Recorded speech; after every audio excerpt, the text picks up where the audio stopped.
Hello, everyone, and welcome to this lecture on global economic and nutritional shifting, the roots of the global NCD pandemic. My name is Brian Mangum, and I'm an assistant professor of epidemiology and biostatistics at Fiji National University, and I'm very excited to be bringing you this lecture today.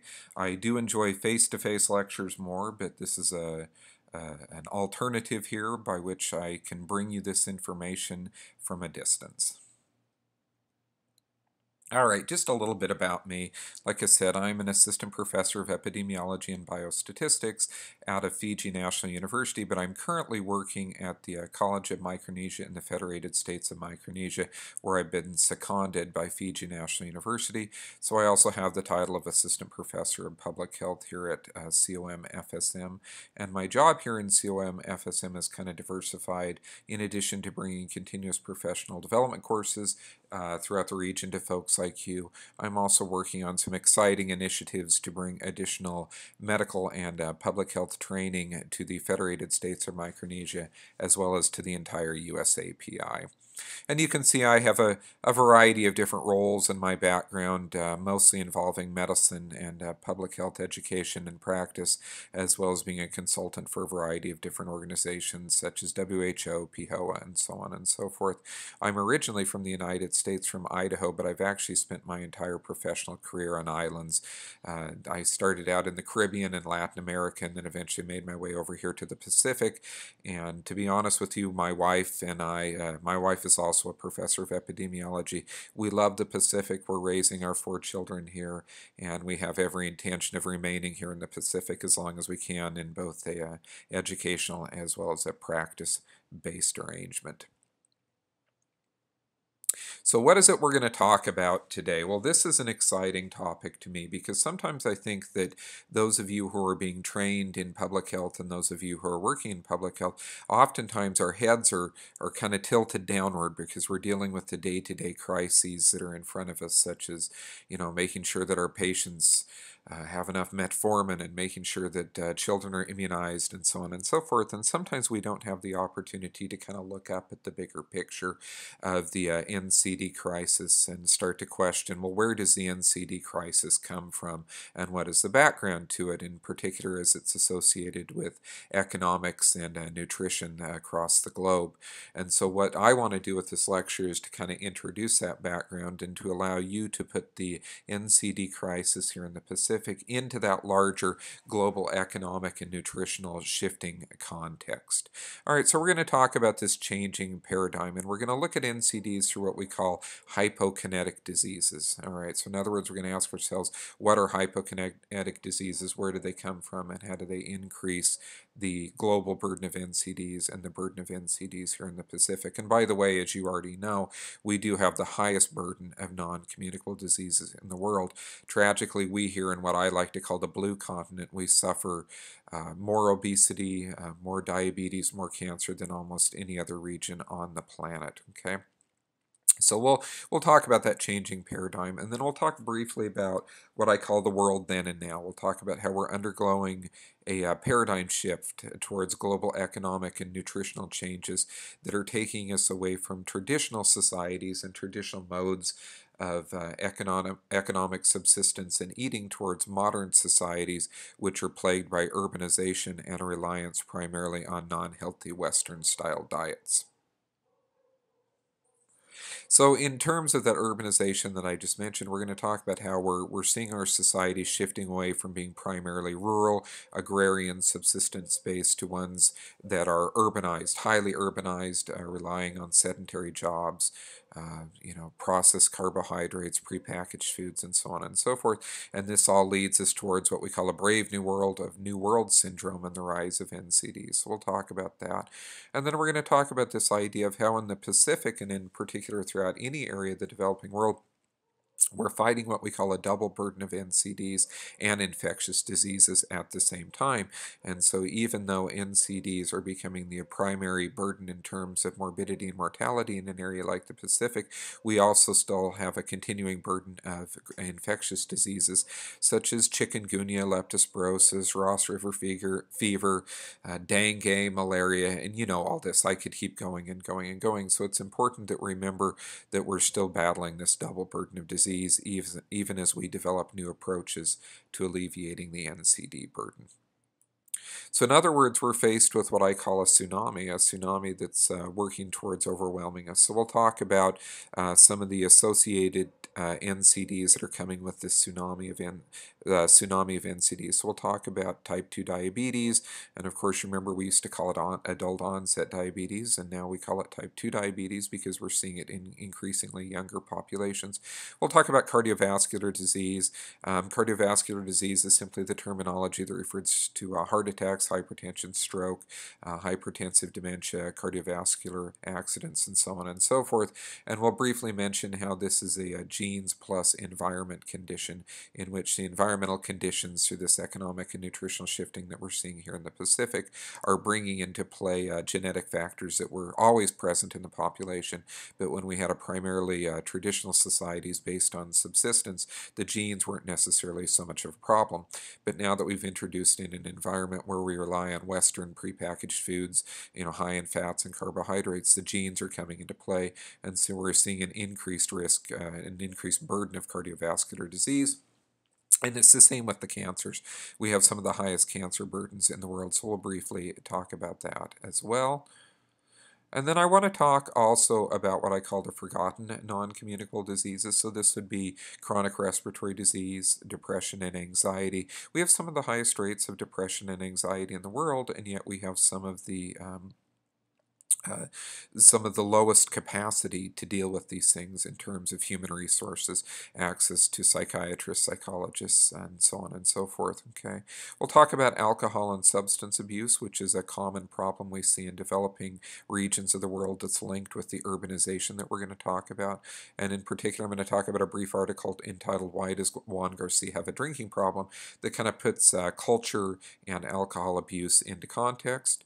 We'll talk briefly about mental illness, suicide, and then also violence. We also have some of the highest violence rates against women and children in the world. And as you know, women and children are probably some of the most vulnerable members of our Pacific societies. Okay, so to start out with, I want to introduce this term of hypokinetic diseases, okay? Now, we all know what non-communicable diseases are, and we all know what chronic diseases are, but hypokinetic diseases are going to be a specific type of non-communicable diseases that are caused because, as the name would suggest, hypo meaning a lack of and kinetic meaning motion. So in other words, these are the NCDs that come from a lack of movement of the human body, okay? Now, what hypokinetic diseases do is ultimately they lead us towards obesity. And as you know, if you were to look at the larger picture of the non-communicable disease problem here in the Pacific, and we were to trace it back to an epicenter, all right, or a kind of a ground zero type arrangement, you would see that obesity is at the epicenter of the majority of the hypokinetic diseases and really the majority of non-communicable diseases that we're seeing across the Pacific. So really, in essence, it's just one more term that we can use to describe a specific set of non-communicable diseases. All right, so now that we kind of have a definition of what hypokinetic diseases are, we have to ask ourselves, where do hypokinetic diseases come from? Well, they come out of what I refer to as global economic and nutritional shifting.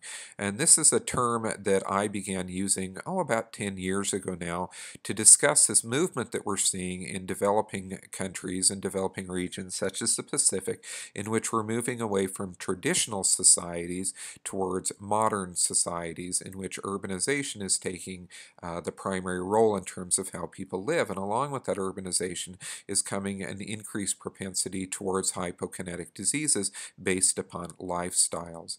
Now, if you think about it, our traditional societies here in the Pacific and Southeast Asia, Sub-Saharan Africa, Latin America, really any place that you want to talk about, they were primarily based in farming, fishing, hunting, and subsistence for survival. And because they were based in things like farming and fishing, this was a really manual labor intensive type of society that was needed to produce the food and the means of sustaining life, such as homes and dams and fields, etc. Okay.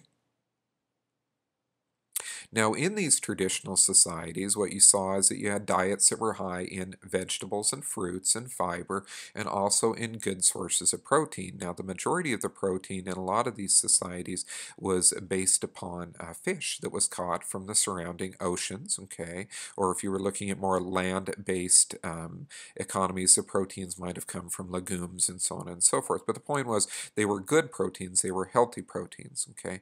Now, these societies had high caloric intake, all right, because they were putting out a lot of energy to maintain the societies in which they were living, in which they were building, okay? So they were nutritionally rich, okay, but they were balanced at the same time, like I said, with that high rate of physical activity from the production, and consequently, our historical record that we have from these early traditional societies indicates very low rates of what we in our modern society would call non-communicable diseases, okay? Now, these societies did suffer from infectious diseases, all right, such as typhoid and the plague and so on and so forth, as well as wars. And there's a picture of that in the lower right-hand corner there of the bubonic plague sweeping across Europe during the Middle Ages, okay? So it's not as if they were perfect societies. They did suffer from infectious diseases, and many of the same infectious diseases that we suffer from today. But in terms of NCDs, we would have seen very low rates of those. And once again, that was because of that balance that we saw between the physical output required to maintain the society and the types of calories that were being taken in. So if we jump forward in time in terms of this global economic and nutritional shifting, we see our modern societies, okay? Well, what do we see as hallmarks of modern societies? We see urbanization, okay? And why do we see urbanization?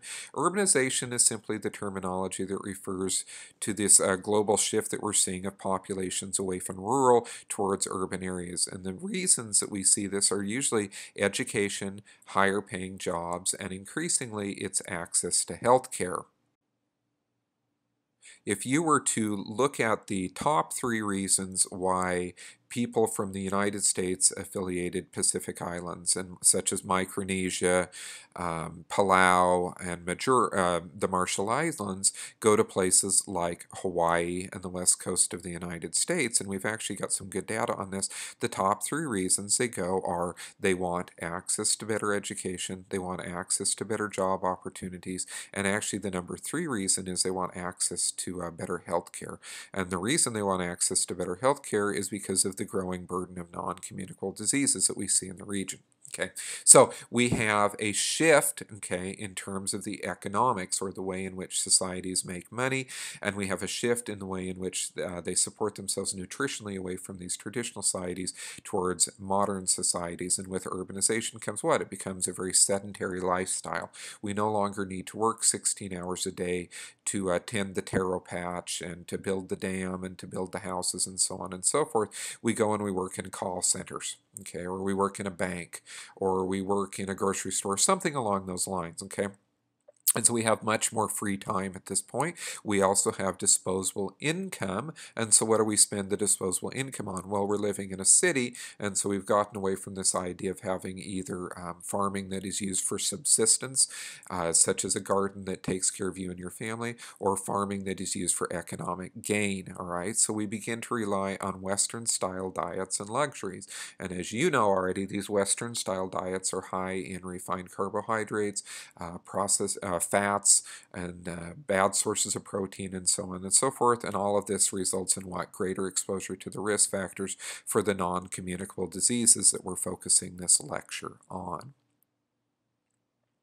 Now, I've already mentioned this already, but I'll say it again. Now, these diets are high in these convenience items. And like I said, this is prepackaged foods, processed carbohydrates, fats, access to fast food, and so on and so forth. Okay, let me just briefly mention how this kind of plays out.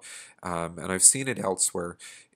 take, for example, an island I lived on previous to coming out here to the Pacific. Now, this was the island of Aruba, which is about 17 miles off the coast of Venezuela in the Caribbean Sea. Okay. Now, Aruba had developed an economy that was primarily based on tourism, and that is something that we see a lot here in the Pacific, where we don't have a lot of access to resources such as oil, for example. All right. So we sometimes will base our economy on tourism. And Fiji, where I call home, is a wonderful example of this. But back to Aruba. Okay, so as Aruba developed this tourism economy, and an economy that's primarily based on tourism, at the same time they developed these Western style diets and these Western style habits. And so Aruba was an island that was only about 5 miles across, and it was about, I could drive from the northern tip to the southern tip in about 45 minutes. So it was a very small island.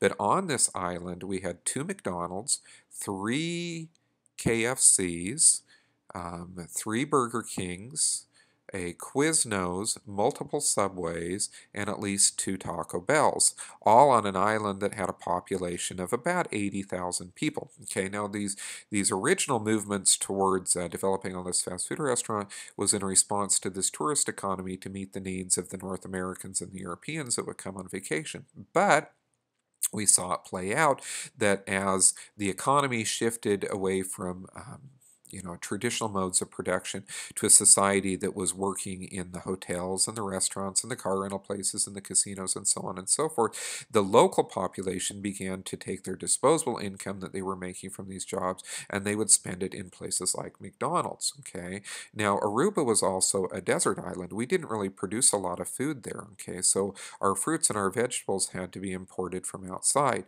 So when my family, so I was there as the associate dean of the medical school, but when my family would go to make a salad, it would literally cost us $60 to make a salad. So we would hold these health fairs, and we would bring people in, and you would have women that were 320 pounds, had a blood sugar level off the charts, they were hypertensive, they were diabetic, and we would say to them, well, you need to change your diet. You need to essentially eat less and move more, and these poor women would laugh at you, and they would go, well, first of all, there's no physical environment in which I can be physically active because it's hot all the time, and we don't have a lot of sidewalks, and we have roving herds of wild dogs.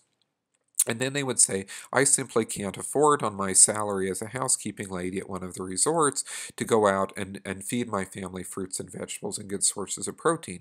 And so they were left with this kind of quandary, this conundrum, in which it was actually cheaper for them to take themselves and their family to McDonald's. All right, they would eat these calorically dense but nutritionally poor diets from McDonald's, but they would feel satiated. All right, and so you have these individuals. We'll talk a little bit more about how the poor are different in terms of their economic and psychosocial outlook on life, but it just highlights this idea that as we transition into these modern societies, that we see individuals increasingly reliant on fast foods, prepackaged and convenience foods. Okay, and it is beginning to happen here in the Pacific as well. The Caribbean is a little bit more further advanced in this epidemiological transition that you've heard us talk about before in the past, but it's coming to the Pacific as well, where we're seeing increasing urbanization and increasing reliance on fast food as a source of our diets. Okay. The other thing that we see with these modern societies is we don't necessarily always get rid of the traditional foods, okay, that are high in calories, that are not necessarily needed, but which we used to rely on because we had this high we had a high caloric input, we had a high physical output, but we still see reliance on rice. Okay, now rice is not a traditional food for the Pacific, but has become a staple here. But we also see cassava, dalo, taro, and also reliance on bread. And one thing that I noticed, and I'm guilty of this as well, because I'm becoming increasingly part of the Pacific too, is that you will see meals in which you will see cassava, dalo, taro, bread, and rice, which are all carbohydrates, in a single meal. All right, so we still rely on these traditional foods, but we over-rely on them sometimes in terms of our carbohydrate intake. And so we have diets that are no longer balanced, and we have low rates of physical activity because we're now a society in which we have sedentary lifestyles based upon our work arrangements. Okay, we also have low activity levels for other reasons, and in particular that'll be the remittance economy, but I want to save that for a little bit later in our discussion. So what do we have? We have a shift away away from highly active and balanced to sedentary and unbalanced diets. And in particular, these are sedentary and unbalanced diets that do not rely on traditional foods, but rely on imported foods. So this is exactly what I'm talking about. So there I am eating my spam musabi, and this is actually a picture from when I was living in the Commonwealth of the Northern Mariana Islands on Saipan. All right, and what do you see there in the stores? Well, you see hot dogs, you see bacon, you see lots of soda, you see Cheetos, vanilla wafers, all kinds of cookies, 20 different types of Oreos, but you also see the ubiquitous wall of spam. Now, if I go into almost any grocery store in the Pacific, I can find that wall of spam, all right? Obviously not part of the traditional diet, dates back to the introduction by the United States during and towards the close of World War II, but it's become part of the culinary landscape of the Pacific, and in particular part of that urbanization and economic and nutritional landscape of the Pacific. I remember standing at an agricultural fair in Saipan not too long ago, and a gentleman was there, and he was showing off, I think he was showing off his bitter melon or something like that. But I was chatting with him about how diets have shifted in the Pacific. And, since we were in Saipan, I was talking to him about the Chamorro people. And he said, he goes, no Chamorro household should be without spam. That should be one thing. And no Chamorro household should be without rice. And I tried to help him understand that neither spam nor rice were indigenous dishes to the Northern Mariana Islands or really anywhere in the Pacific, but he failed to understand that. And so we have this complex attitude among the populations that we now serve as this urbanization trend continues, where they actually view the unhealthy foods as culturally appropriate. And so that's one of the problems that we're up against in terms of health education and this shifting that we're seeing. All right, so we've already talked considerably about global urbanization as one of the underlying causes of our hypokinetic diseases. And like I said, it's a global movement in which the rural areas are essentially emptying out and people are moving into urban areas as they look for education and employment. All right, but one of the problems that we see with this is we see a loss, we lose family ties. All right, most people in developing areas such as the Pacific and other areas, we have a very strong tie to our homes, to our villages, to our families, and our extended families, all right? And when we move into urban areas, we lose those ties, okay? And if you see a picture off to the left there, that's downtown Suva in Fiji, where I make my home, and it's a very big, bustling, urbanized city full of pollution and full of people jostling and trying to get from work into the grocery store and so on and so forth. And those family ties, those traditional ties, are lost in a place like Suva, okay? Why do I bring this up? Okay, I bring this up for two reasons. Number one is it causes psychological stress, okay? Psychological stress results in increased production of cortisol. And as you probably remember from your biochemistry, cortisol is essentially the stress hormone, all right, and it's associated with increased risk of cardiovascular disease and heart disease, okay? So urbanization causes psychological stress, which in and of itself increases the risk of cardiovascular disease and mental illness, both of which are non-communicable diseases, okay? It also increases our exposure to congestion and pollution, and I have some pictures a little bit later on when we talk about the forgotten NCDs that kind of illustrate that. But we do see higher rates of chronic respiratory disease, asthma, and so COPD, and so on and so forth in areas where we see urbanization. And all of those, COPD in particular, leads to increased risk of other NCDs, in particular cardiovascular. Okay, so this urbanization, as we shift away from our traditionals towards our more of our urban societies, has a direct impact in terms of the health status of the populations that we're dealing with. I also want to point out that urbanization is inherently unequal, and it does target the poor, okay? Now, I've got two pictures here. In the lower set, you can see a picture of 3 of my 4 kids, and it's an older picture, and I apologize for that. But here we are, and this is not in the Pacific, this is elsewhere, but here we are on a lovely Christmas morning, and here are my children, and they're living in an environment where they have access to lots of things, okay?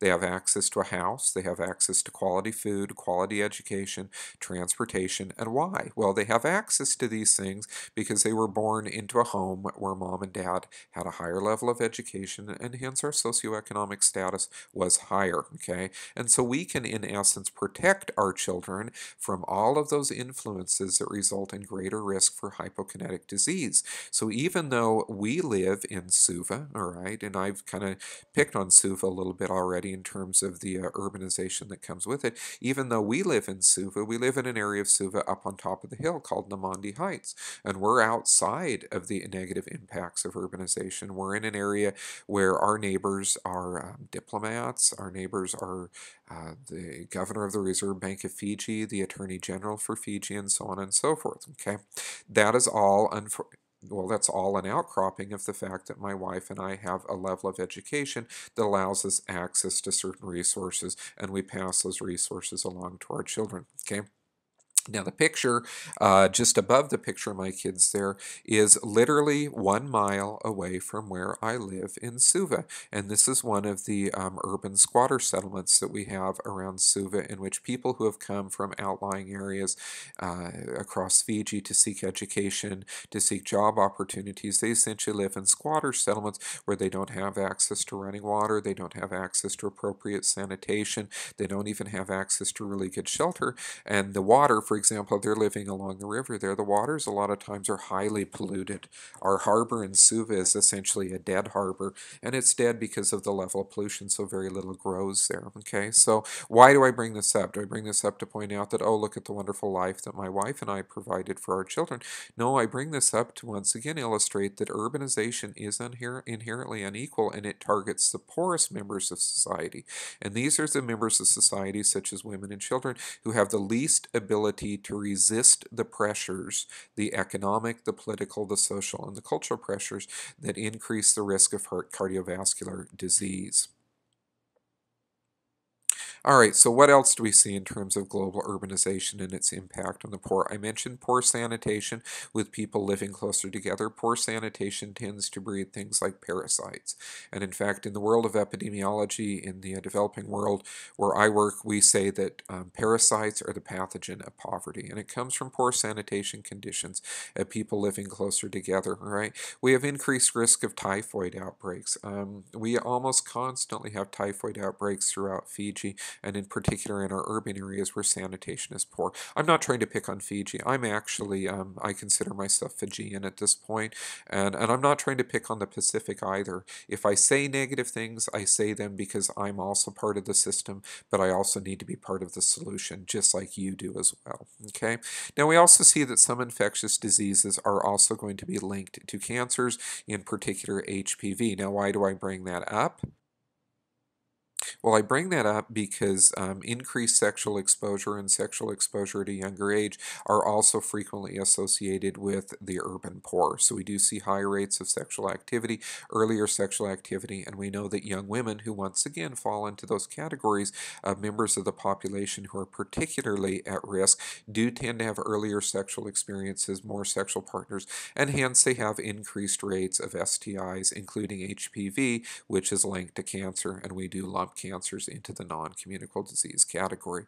So I hope what you're starting to see here is that as we move into these urban areas and we shift away from traditional societies in terms of our economic and nutritional patterns, that we see a growing burden of non-communicable diseases along with a growing burden of infectious diseases that are almost exclusively associated with the choices people are forced to make because of the economic realities in which they are forced to live.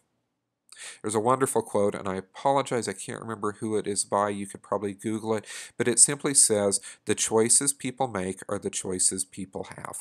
All right. So a lot of times I fear that in public health, we come into communities and we kind of pick on the community and we say things like, well, why aren't you eating less? Why aren't you eating healthier foods? Why aren't you moving more?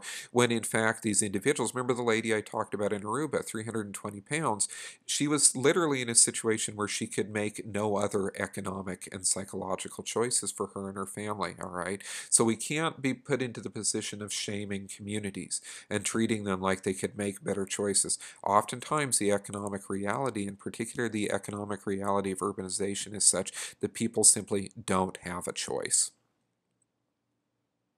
All right, the other things we see with urbanization, increased pressure on transportation systems. So there's a picture off to the left there, and this is actually a picture in Suva. So we have a lot of buses and we have a lot of taxis in Suva. We also have a lot of vehicles, and vehicle emissions testing is not always the greatest that it could be, okay? So with this increased pressure on the transportation system, we see increased air pollution, stress, anxiety, and so on and so forth, which all leads to an increased risk of heart disease, lung disease, cancer, and so on and so forth. And of course, with this, in an environment where we see that we have very few sidewalks are not well maintained, an environment where we see lots of fumes from buses and so on and so forth, this is certainly not an environment where we can encourage people to be physically active. We have few parks, few walking trails, and so on and so forth, all of which, once again, places people in a position where they can't necessarily make the choices that we would like them to make from a public health standpoint. And I do want to briefly mention this idea of the transportation system, all right? And it's not just the bus company's fault that they run around in buses that, are belching black smoke out. If you look at just, once again, Suva as an example, most people that are part of the working poor in a place like Fiji, and that's the majority of the population, they can't afford cars, all right? They really can't even afford to take taxis, even though taxis are so inexpensive, all right? And so they have to rely on these buses. Well, that means the buses and the bus companies cannot charge a large amount of money, which means in turn the bus companies can't always maintain the buses. Were the price for buses to go up, the economic functionality of a city like Suva and many other cities across the region, such as Apia in Samoa, for example, would simply collapse because that transportation system is needed to get workers into and out of Suva on a daily basis to support the economic livelihood of the city and of the individuals, okay?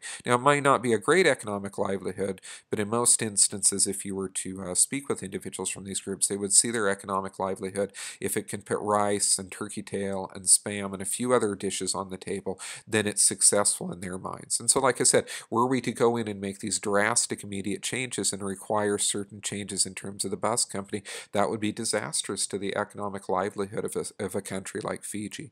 So really urbanization, and I do want to point this out, for those of us living in the Pacific and the developing regions of the world, much of the public health problems that we see, and I hope you'll take a note here, much of the public health problems that we see are directly related to what? It's directly related to development. In other words, how do we develop the systems, the policies, the systems, and the environments in which people can be economically and educationally brought up to a level where they can actually afford to make healthy choices, and that in turn requires that the entire society develop economically, politically, and socially. And so we're left with this concept of health in all policies that are really being advocated by WHO, the School of Public Health at FNU, and so on and so forth, that says public health and health status is more than just the responsibility of the Ministry of Health and the local departments of public health. It needs to be the responsibility of all sectors of the economy.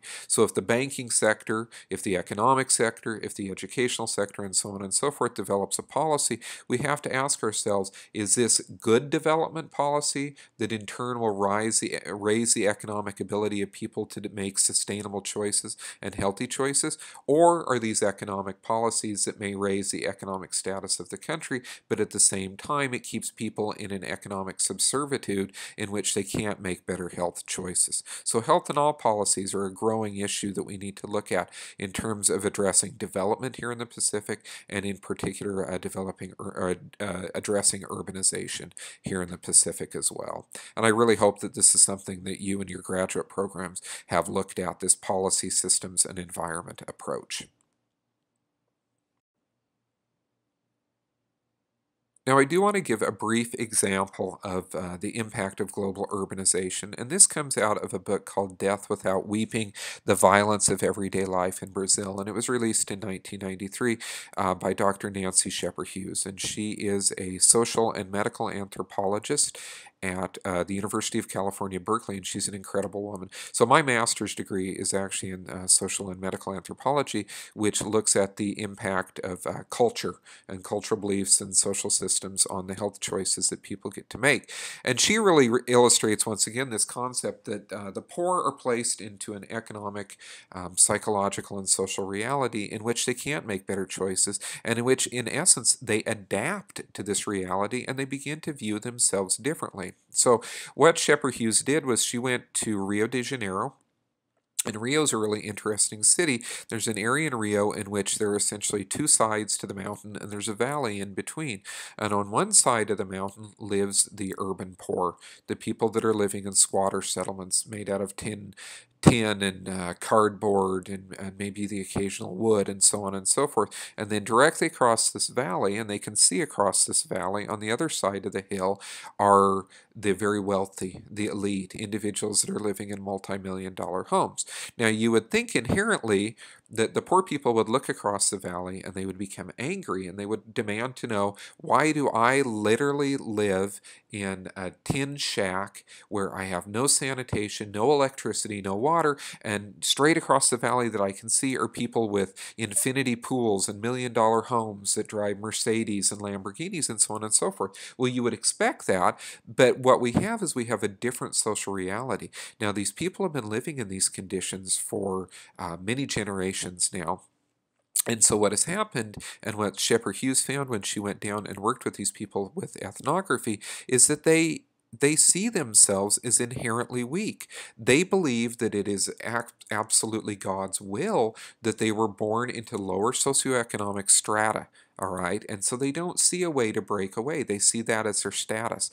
And so how this plays out in the day-to-day reality that these people have, and where the title of the book comes from, Death Without Weeping, is that the infant mortality rate for children under 5 years of age in these urban slums is tremendously high. And I don't remember what the number is, but it's over 50%. And so the people become so used to the death of their children and so used to seeing funeral processions going through these urban slums with children in little tiny cardboard coffins that could just break your heart, is that it's part of the social reality to them. And so they don't even cry at this point. If a child dies from malnutrition because of where they're living, because they don't have access to the resources, well, that's just because we're inherently weak and we're inherently different, and this is the situation in which God has placed us, okay? There's another medical anthropologist, and his name is Dr. Paul Farmer, and he's not only is he a medical anthropologist, but he's an infectious disease physician from Harvard, and he has some tremendous books. I highly encourage you to just Google Paul Farmer, learn more about him, and learn more about some of the books he wrote. But he has this wonderful quote. He says, "No one should die of a disease that is treatable." And from my standpoint in public health and epidemiology, and in particular looking at this global economic and nutritional shifting, I would change that just ever so slightly, and I would say no one should have to die of a disease that is preventable. He has another wonderful quote where he says, "The idea that some lives matter more is the root of all that is evil in this world," and I agree entirely, okay? But because of the economic realities, because of the urbanization that we're seeing in areas like the Pacific and South America and so on and so forth, the reality is that we're placing people into a position where they can't make better choices, and hence the choices they make are leading to these hypokinetic diseases that we're talking about. Now, normally I wouldn't do this. If I was just going around doing a continuous professional development lecture, I wouldn't necessarily share this. But because you're all in graduate school, I think this is important for you, that you be able to take what's happening, this economic and nutritional shifting, all right, and place it into a larger theoretical construct or a theoretical framework from which you can understand that. And the one I want to use, it's kind of an old one, but I really enjoy it. And it's actually been updated since the 1970s to reflect more recent trends in public health, is what we call world systems theory. And it was developed by Dr. Emanuel Wallerstein. I believe he was a sociologist, okay? And what he looked at was he looked at what we call the collapse of the post-colonial states. Now, here in the Pacific, we were no stranger to colonialism on part of the British, the French, the Portuguese, the Germans, the Spanish, the United States. We have a long history of having colonial powers out here ruling us in in the Pacific. But then beginning in the late 1970s, these colonial powers began to withdraw. Okay. The colonial powers are what we call the periphery. All right, these were the nation states that I just mentioned, like the UK and the United States, and so on and so forth. And they were a very small group of nations, but they were kind of on the periphery in Europe and North America. And why were we of interest to them out here in the Pacific during the colonial period? Well, the periphery was extracting resources from us, and it used to be that they would extract resources in terms of things like copra. Um, uh, uh, what am I thinking of? And in particular things like sugarcane, all right? Well, as the global demand for things like that collapsed, and we also saw this in areas like the Caribbean where I also used to work, as the global demand for sugar and copra and things like that collapsed, well, the periphery said we no longer have an interest in these nations, these developing nations that we will call the core, okay? And so they withdrew. All right. They left places like Fiji. They left places like the Solomon Islands, the West Indies, the East Indies, and so on and so forth. And they simply said, well, you're free to govern yourself now. Okay. And with that came this transition. All right. Where we see essentially a transition to home rule. And with that came a collapse of the economic capabilities of many islands here in the Pacific to take care of themselves. But what we're seeing now as we move into the 1990s, early in the new years of the new century, and now into the second decade of the new century, is that we're seeing a reinvention of these post-colonial states in which the core, all right, can now see a new use for these periphery countries. So the example I give here is where are your Nikes made? Well, they're made in places like Vietnam. Where are electronics made? Well, they're made in places like China. Okay, where's your call center? It's in areas like the subcontinent, in India, and so on and so forth. And how do we see this play out here in the Pacific? Is we see it in that tourism-based economy that I was mentioning before. Okay, we also see it playing out in things like access to our natural resources in terms of our fishing. So we're selling fishing licenses to China, to other countries, and so on and so forth. So suddenly, even though we have this collapse and we have these post-colonial states that go through a period of economic collapse, we're starting to see them being rebuilt economically, and suddenly the periphery countries have shown an interest in these nation states through our fishing, through our call centers, through our tourism dollars, and so on and so forth. And so the periphery countries have started to come back in and reinvest, all right? And we're seeing new periphery countries that we didn't see traditionally, one of them being what we would call China. All right, is what we would call a semi-periphery country. And as you know, China plays a large economic role here in the Pacific. And in fact, from a political standpoint, we're seeing what we would in essence call a new Cold War being played out between powers such as Australia, New Zealand, the United States, Japan, South Korea, England, against powers such as China. All right, in which we're seeing increasing incursions in terms of potential debate over political stability in country states, and we're also seeing it in terms of economic stability. All right, so what does this all mean? It means that we now have this reinvestment, all right, by the semi-periphery and the core countries into the periphery countries, okay, and with that comes urbanization, economic development, people moving into large cities, and with that, the disposable income that we now have to spend on Big Macs, all right, and things like that.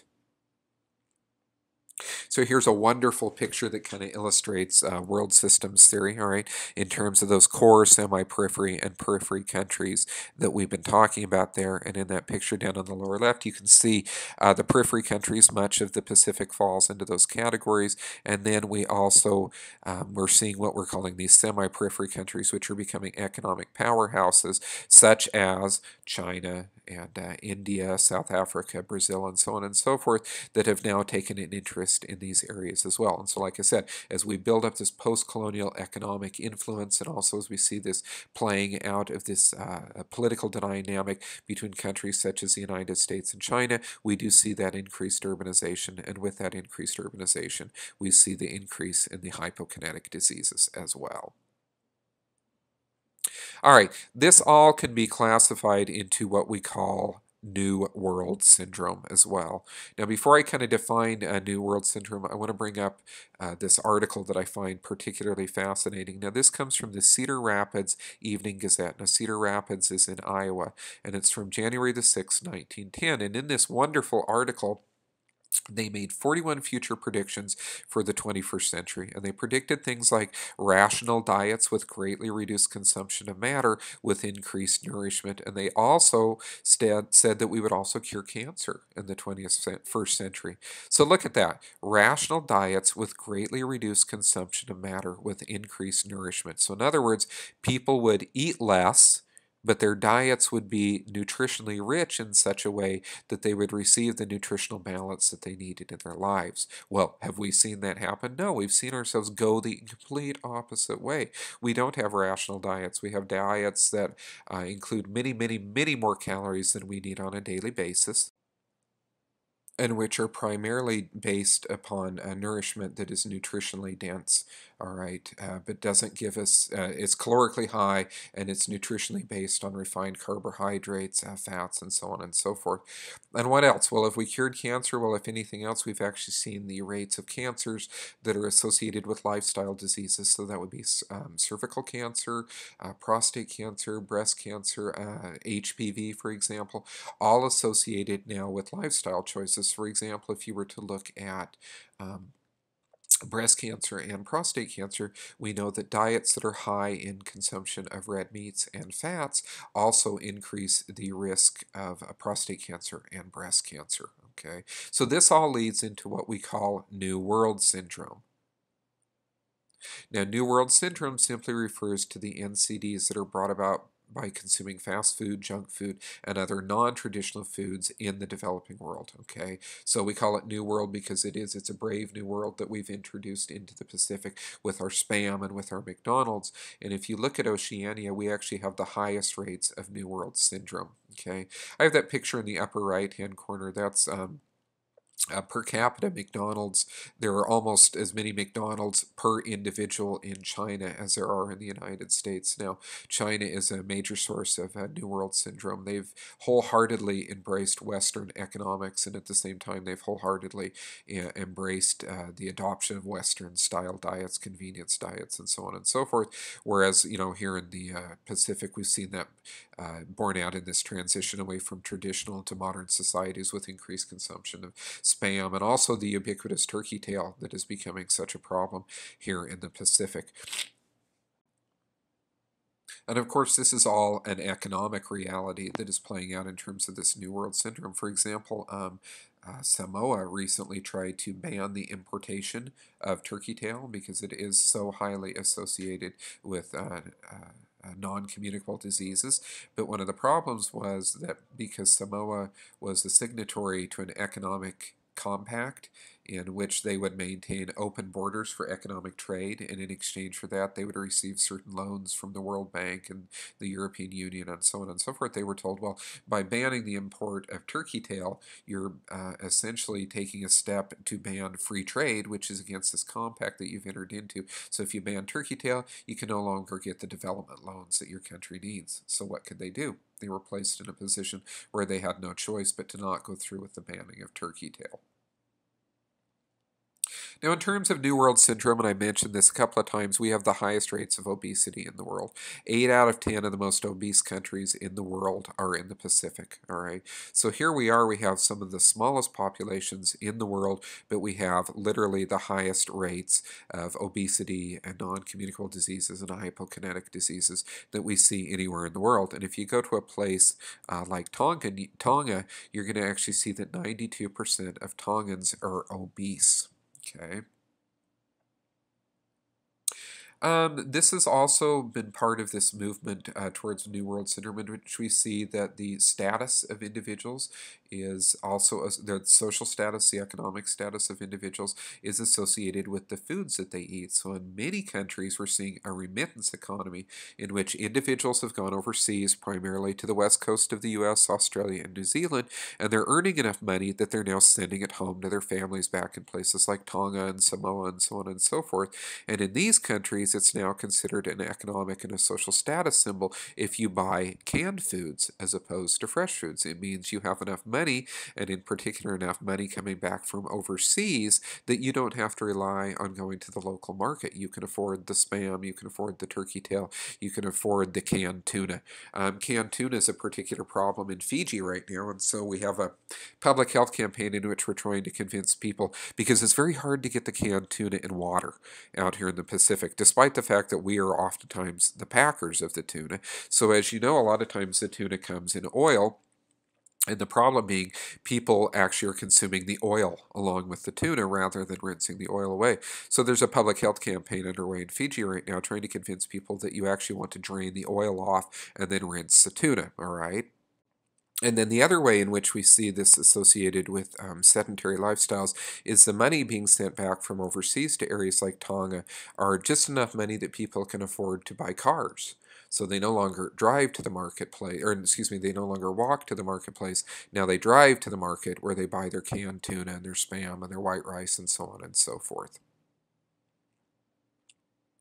How else do we see this play out? Well, I was recently part of a WHO project in which we looked at the NCD burden of disabilities. So in other words, we looked at the number of disabilities across 7 Pacific Island jurisdictions, such as blindness, diabetic retinopathy, and in particular amputations and stroke, that could be tied directly back to lifestyle or NCD-related issues.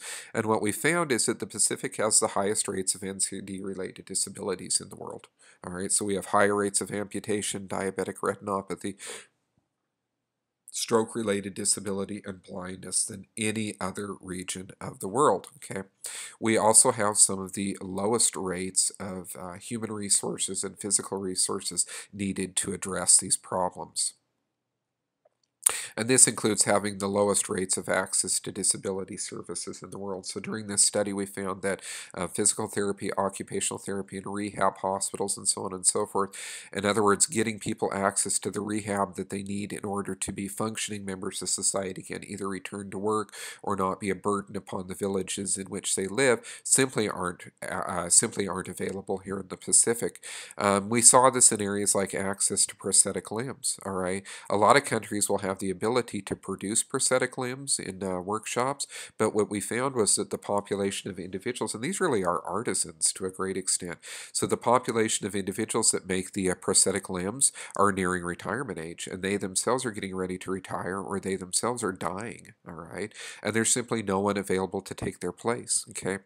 Access to aids for daily living, all right, such as crutches, wheelchairs, walkers, toilet seats, shower seats, and so on and so forth, simply are not available in the Pacific as well. Okay, so we're seeing this borne out in multiple different ways. All right, these individuals that are being forced through urbanization and economic and nutritional shifting to be subject to NCDs are also resulting in disability associated with those NCDs, and we just don't have the capacity to care for these individuals. So what does it all come down to? Well, when people don't eat the right foods, when they don't get enough exercise, and I like this one here, I want to emphasize this one, when they can't make better eating choices because they don't have enough money, and when they don't have anywhere to exercise in their neighborhoods, and when they're exposed to pollution, and when they're exposed to stress and anxiety, and when people eat more and they move less, well, what happens? Well, hypokinetic diseases happen, all right? And in particular, very sadly, it's becoming such a problem here in the Pacific. And one of the things that just makes me so sad here in the Pacific, and like I said, I'm not a Pacific Islander by birth, but I do consider myself Fijian and Pacific Islander because this is where I'm raising my family, and this is where I intend to stay for a very long period of time because I love it here in the Pacific. It's a good place to raise a family. It's a safe place to raise a family. But what I see is that Pacific Islanders, we used to be a strong people. We were a warrior people. My goodness, we were navigating vast stretches of the world's largest ocean by current and by stars when my ancestors were still trapped on mainland Europe. We've gone from being that strong, sustainable, hardworking, traditional people to being a weak people that are being killed off by hypokinetic diseases. And that's why having an understanding of where these hypokinetic diseases are coming from in terms of these larger economic pressures on our populations are so important, because it's you that are going to become the policymakers of tomorrow. All right, it's you that are going to have the ability to go back to your home countries and your home governments and advocate for policies, systems, and better environments that give people the opportunity to make healthier choices and give people the opportunity to get away from this growing tsunami of NCDs that are overwhelming us. And it's all a question of development. It's all a question of, can we give people the physical environments in which they live and the economic opportunities and access to fruits and vegetables and proteins and so on and so forth that will give them healthier lifestyles so that we can return to these lifestyles of the past. All right, I just have a couple more slides that I want to go through with you that are going to talk about some of the non-communicable diseases. Now, you all know about cardiovascular disease and stroke and hypertension and obesity and so on and so forth. But what I want to do is I want to talk to you briefly about New World Syndrome and the NCDs from the standpoint of the Pacific to illustrate how the problem really is growing here. All right, so we've talked about, and before I jump into that, we've talked about how NCDs are a hypokinetic disease that comes from this global economic and nutritional shifting. It's also associated with urbanization as well as New World Syndrome, which we've talked about as well. And I do want to mention briefly before we get into some of the specific NCDs, and I mentioned this in the introduction as well, is that we're fighting a double burden of disease. We're still fighting diseases like HIV and dengue and malaria and Ross River fever and so on and so forth. And a lot of these infectious diseases that we're fighting are associated with climate change. So you go to places like Kiribati and Christmas Island, and even in the lovely Marshall Islands, where we're seeing the true impact of climate change, we're also seeing it playing out in terms of growing rates of infectious diseases and growing rates of NCDs in these areas as well. So it is important for you to remember that Pacific is fighting this double burden. Just because NCDs have become the major source of morbidity and mortality across the Pacific doesn't mean that communicable diseases have gone away. And in oftentimes some of the common factors such as urbanization and climate change that result in increased rates of NCDs are also resulting in increased rates of communicable diseases. Just a quick example to refresh your memory in that. Remember I talked about with global urbanization, we see people living close together in squatter settlements, okay? And when they live in close quarters in settlements like that, sanitation tends to go down, and so infectious diseases like STIs, typhoid, yellow fever, and so on and so forth all tend to go up as well. So any type of development program that we have that addresses New World Syndrome and NCDs needs to also address this double burden of communicable and non-communicable diseases. So let's just go through these really quick here. You already know the science behind the majority of this, but I just want to present some facts and figures that kind of put this into perspective. Now, I'm kind of new into the Northern Pacific. I've only really been here since April in this assignment, but previously I've worked in the CNMI as well. But I want to apologize. The majority of my statistics really are taken from Fiji, but I think that's okay because Fiji is a little like the canary in the mine shaft.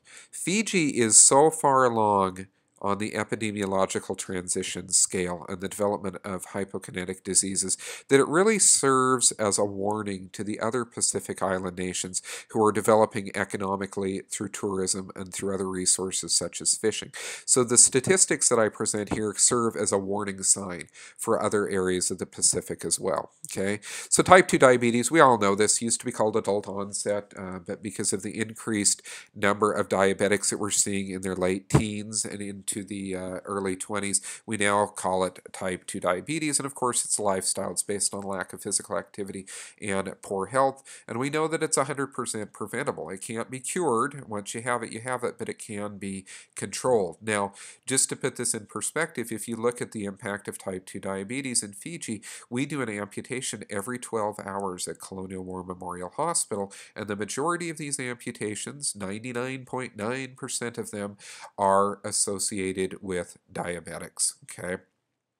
Colonial War Memorial Hospital, and you can see a picture of that on the upper left there, and you can see a picture of one of our operating theaters in the lower left. Is the largest hospital in Fiji. It's our tertiary referral hospital for all of Fiji, but it's also a very old hospital. It's got a lot of rambling, big wards, and it was built just after World War I, and it continues to develop. But like I said, we're doing an amputation every 12 hours. Do the math. How many is that per year, you guys? And they're almost exclusively associated with diabetes. These are things that can have been prevented. And in terms of the amputations, what do we do? This leads to lifelong disability. These are individuals that can no longer take care of themselves and their family, and in many instances, they become a burden on their families and their villages. All right, and it's something that could be prevented.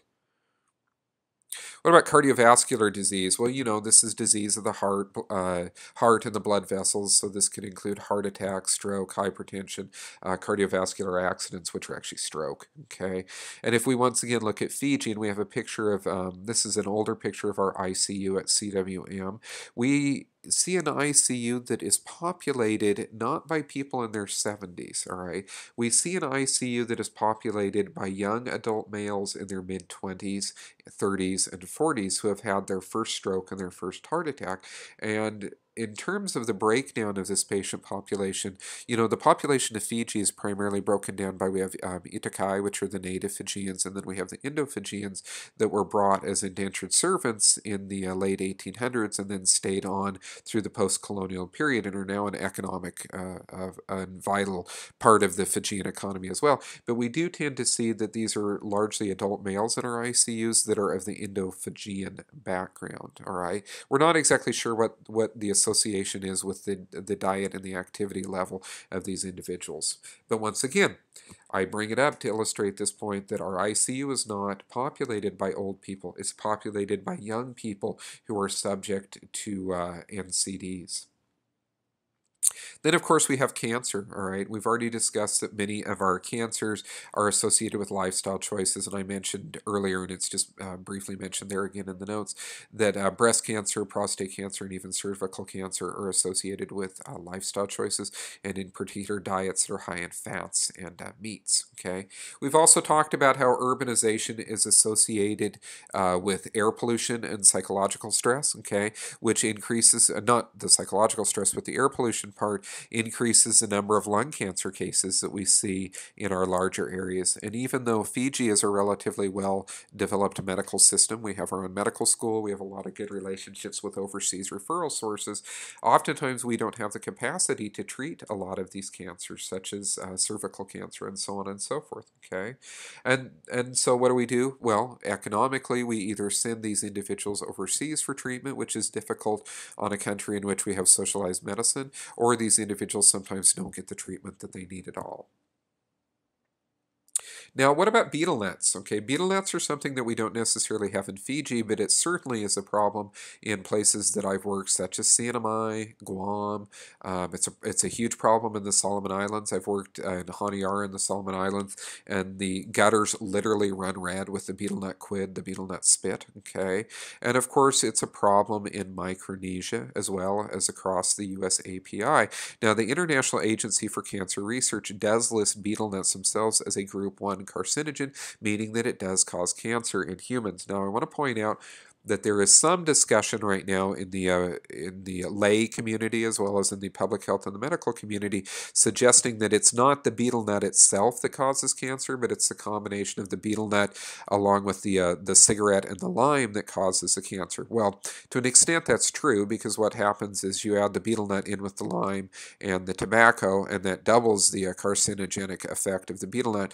But just the beetle nut by itself is also a carcinogen. I want to stress that. Okay, the beetle nut itself is actually a carcinogen. And so what you see from an anthropological standpoint is you see people talking about how the beetle nut did not traditionally cause cancers. Well, in traditional societies across the Pacific, that is true. The beetle nut did not cause high rates of cancer. But the beetle nut was also used in limited capacity in cultural ceremonies, whereas we see as we transition away from those traditional societies to modern societies, we now see that beetle nut consumption is an ordinary, everyday activity. So as it's as consumption of the betel nut increases, so does the incidence and the prevalence of oral carcinomas across the region increase. Okay. Now, a WHO study found that 20% of the world's population does actually chew betel nuts, primarily in Southeast Asia as well as the Pacific. And then this same study out of WHO found that actually consumption of betel nuts here in the Pacific is increasing. And like I said, with increasing consumption is going to come increasing incidence of oral carcinomas. And the picture off to the right there actually comes from Saipan in the Commonwealth of the Northern Mariana Islands. And I would just ask you to consider your own jurisdictions and say to yourselves what prohibitions are in place. All right.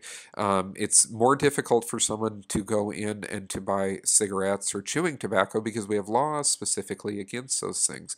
But what laws are in place to prevent people of any age from going into a convenience store and buying betel nuts? Just something to think about. All right, so in terms of betel nuts and these NCDs, okay, it does result in these precancerous lesions like you can see in the mouth off to the left there. And just once again, to kind of bring this into perspective, we really only have one oral surgeon in Fiji. We're in the process of training more, okay, but this oral surgeon, and in particular one of the few ear, nose, and throat surgeons that we have in Fiji, spends a disproportionate amount of their time dealing with precancerous lesions. Now, these are not precancerous lesions associated necessarily with betel nut consumption because we don't necessarily have a high rate of betel nut consumption in Fiji, but it's associated with cigarette smoking. It's associated with chewing tobacco and things along those lines, okay? So taken all together, whether it's caused from betel nuts or whether it's caused from chewing tobacco or whether it's caused from cigarette smoking, if you look at oral cancer 5-year mortality rates from all causes, we see that the mortality rates worldwide are about 50%. But then we come to the Pacific where we see higher consumption of these things and less human resources and physical resources needed to address these cancers. We see that the 5-year mortality rate is 80%. Now, if you remember your epidemiology, remember when we talk about 5-year mortality rates, we're just simply talking about the number of individuals that die within that 5-year period of time from a specific cause. Okay, and like I said at the bottom here, betel nuts tend to be the association between oral cancer and the high rates in those specific areas where we see them being consumed, such as across the US API and areas like the Solomon Islands as well. Now, what about chronic respiratory diseases? So these would be things like COPD, asthma, and so on and so forth. Asthma is the most common illness in children worldwide. And where do we see asthma coming from? Well, we tend to see, when I say it's the most common illness in children worldwide, the burden of that disease is disproportionately found in developing areas such as the Pacific, Sub-Saharan Africa, and Latin America. Okay. Now, we directly associate through the epidemiological studies we directly associate the majority of these cases of asthma with air pollution, and then we take a step further back and we directly associate that air pollution with increased urbanization, which leads to exposure to cigarette smoking, and in particular to the use of indoor wood cooking fires. In fact, indoor wood cooking fires associated with asthma result in 2 million deaths per year worldwide. So we have to ask ourselves once again, this is a development question in terms of the Pacific, all right? Are we developing in such a way economically and socially and politically in which people have better access to decent living environments, choices in how they're going to cook their food, choices in how they're going to get around that sustain a healthy lifestyle, or is the economic development we're undergoing simply leading to better money for banks and better money for government, but at the same time the individuals that are the major labor source in these societies are being left behind in terms of this development? And it's not hard to see this, in particular this idea of indoor wood cooking. You drive around an island like Pohnpei, all right, and I see in the evenings, and I do what are essentially windshield surveys, right? You've been taught windshield surveys as a public health method, and what do I see? I see, well, number one, I see that any open lot children are playing in, all right, and they're putting up basketball hoops in these sad open lots. So I think there's a desire for physical activity on the part of the population. They simply don't have access to the resources choices a lot of times to engage in it, but I also see wood cooking fires that are coming either directly from homes or from associated outdoor kitchens in associated buildings, and it's the women and the children that are generally being exposed to the wood cooking fire, so it's not surprising that the rates of chronic respiratory disease associated with asthma and deaths associated with asthma are oftentimes going to be found in these younger populations and in the female populations. We also have chronic obstructive pulmonary disease that causes 3 million deaths each year, and it's generally associated with smoking. And we do know that we have higher rates of tobacco use in the developing world than we do in areas like Western Europe and the United States and Australia. And it's also associated with the air pollution, which once again we can tie directly back into the urbanization problems that we're seeing here. We also see occupational lung diseases that are associated with unsafe working environments, which are a problem a lot of areas in the Pacific as well. And like I said, most of your chronic respiratory diseases, hence the burden of disease and the burden of mortality, are going to be found in the developing world. All right, so what are some of the forgotten NCDs? Well, depression and anxiety disorders, okay? Once again, we've already talked about how these are associated with increased urbanization and the stress that individuals have by leaving traditional environments and coming to urban areas. They lose those ties to family and village. That in turn relates to an increase in psychosocial stress as well as physical stress with cortisol production and so on and so forth. And this all has been directly correlated through numbers of studies to increased rates of depression and anxiety disorders on individuals who are found living in urban areas in the developing world.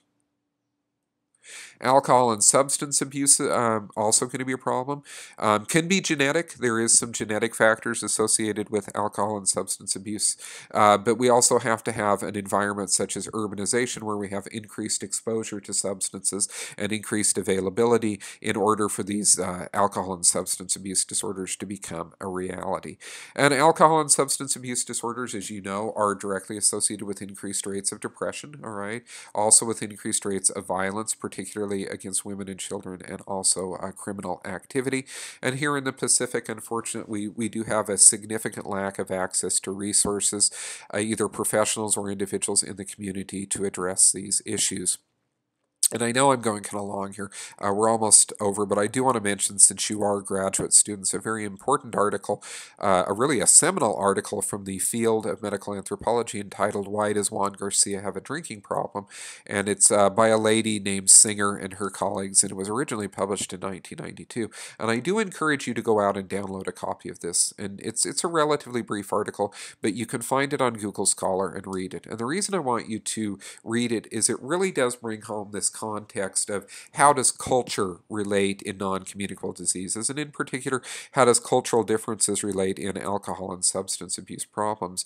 And it deals with a population of individuals who are living in Hartford, Connecticut, and they're primarily from the Caribbean island of Dominica.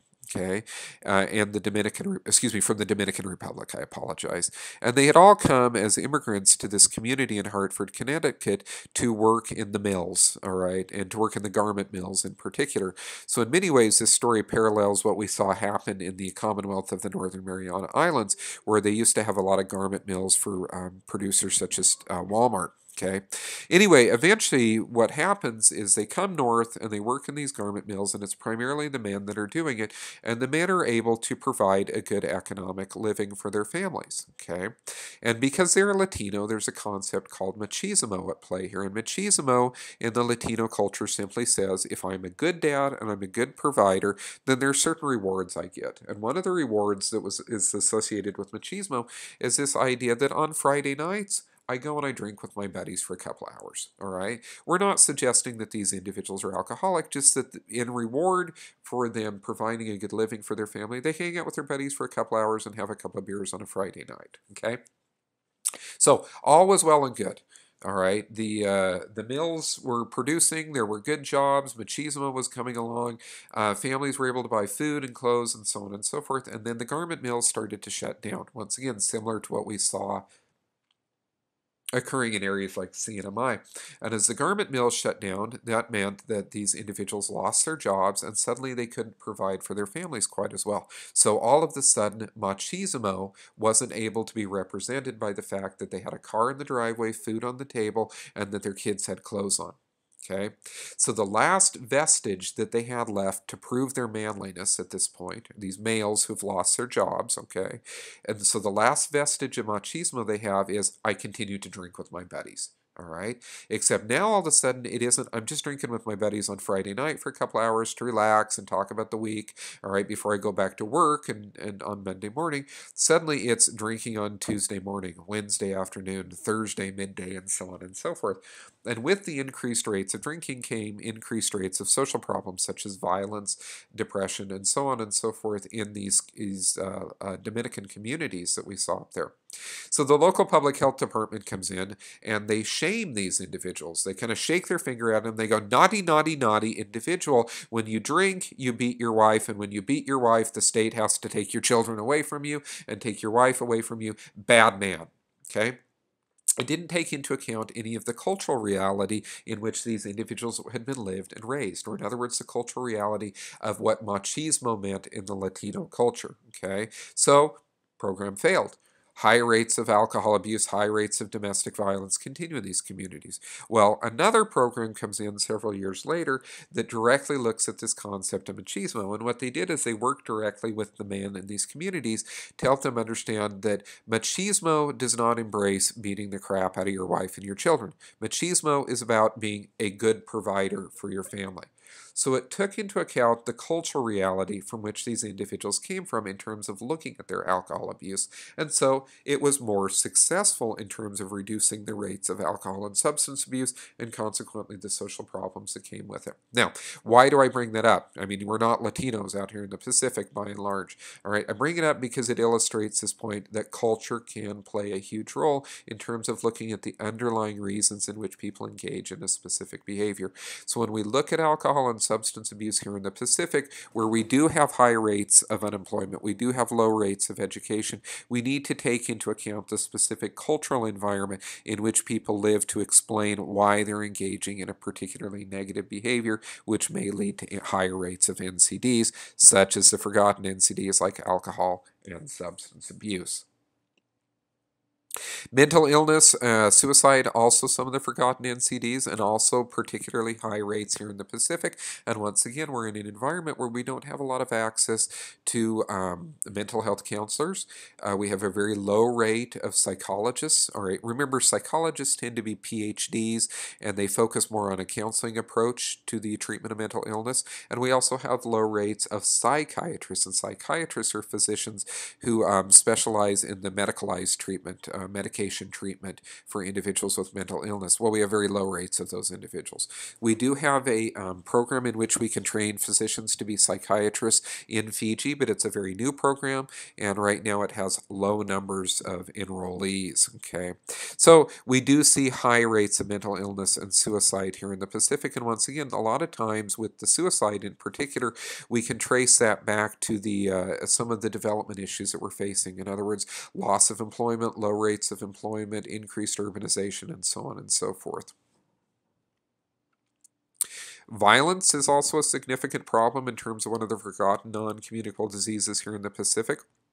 And I mentioned it before, and I'll just mention it again. In particular, violence against women and children is a big problem here in the Pacific. Okay, once again, not trying to pick on the Pacific, but these are the statistics that we have. Okay, and we know that violence, once again, against women and children does tend to pick up the more urban the environment the individuals live in. And why is that? Once again, it's because we've removed people from their direct familial and social support systems in which they have traditionally been living, and we're placing them in a more stressful environment where their economic stressors in terms of paying rent, buying a car, keeping the electricity on, and so on and so forth. And I'm not saying that people don't face those in a more rural environment. I'm just suggesting that oftentimes in a rural environment, they have support systems that allow them to handle that stress in a different way, and so it doesn't always boil over into physical violence against individuals.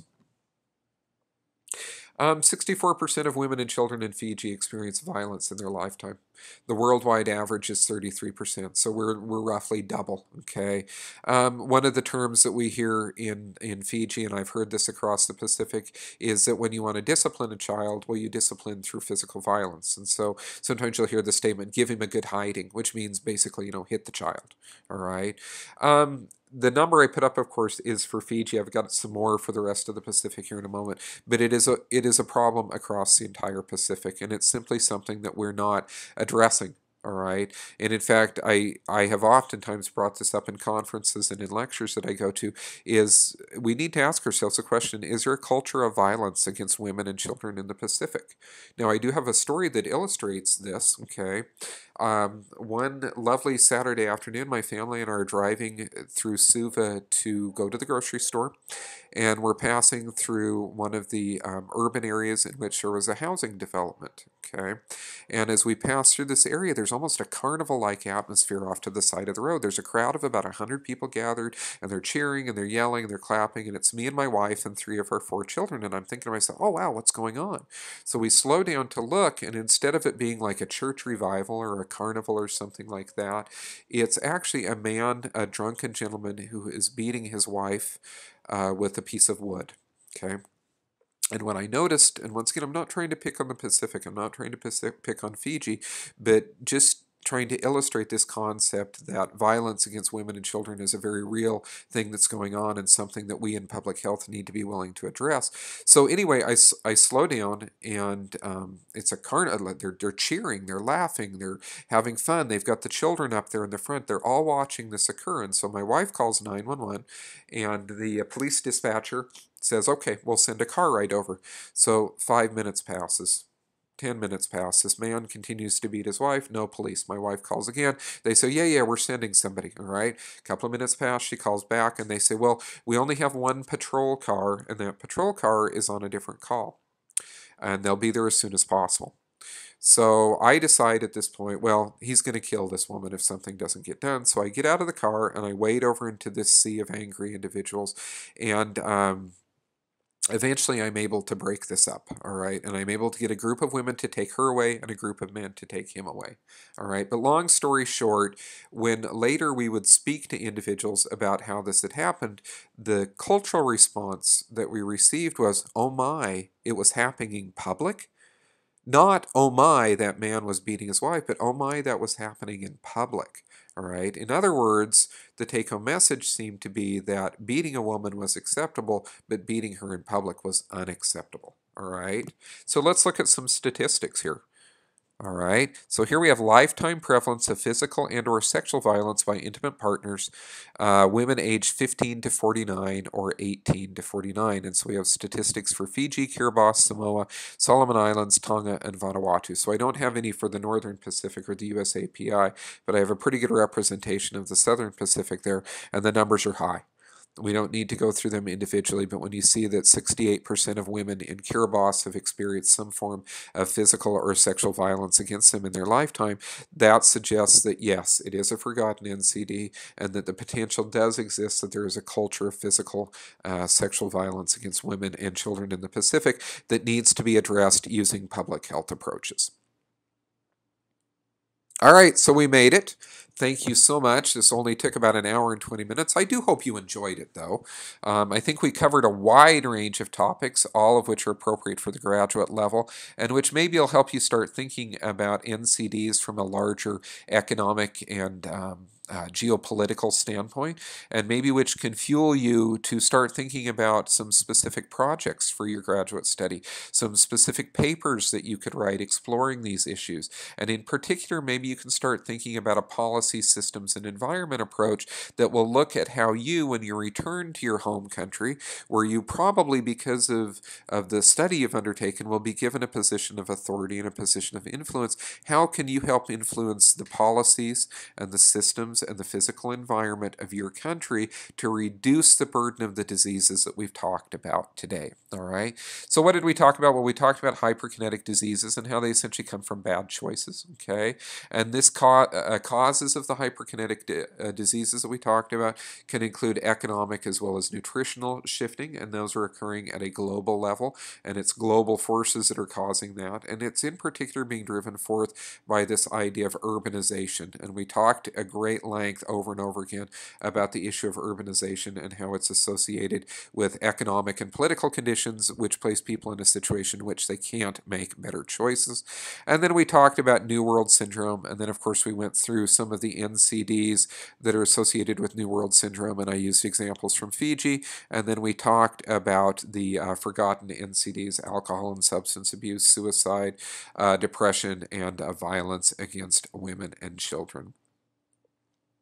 Now, of course, I'm not there to answer your questions. I wish I was, because hopefully you have a number of good ones, and I wish I could. But your instructor does actually have access to my email address, and I would be more than happy to field questions directly via email, or maybe we can actually figure out a way for me to Skype in at a later date if you do have questions, because these are important topics, and they're ones that I want you to begin thinking about, because you really are the policymakers. You are really the key stakeholders and decision makers for your individual country for the tomorrow. All right, for the future here in the Pacific. And so having you well informed in these areas and in addressing any questions that you might have is important to me. Okay, so once again, thank you so much for listening. It's an area that I hope you enjoyed learning about today, and I wish you the best of luck in your future studies. And if I can be of any assistance to you in the future, please feel free to email me. Thank you.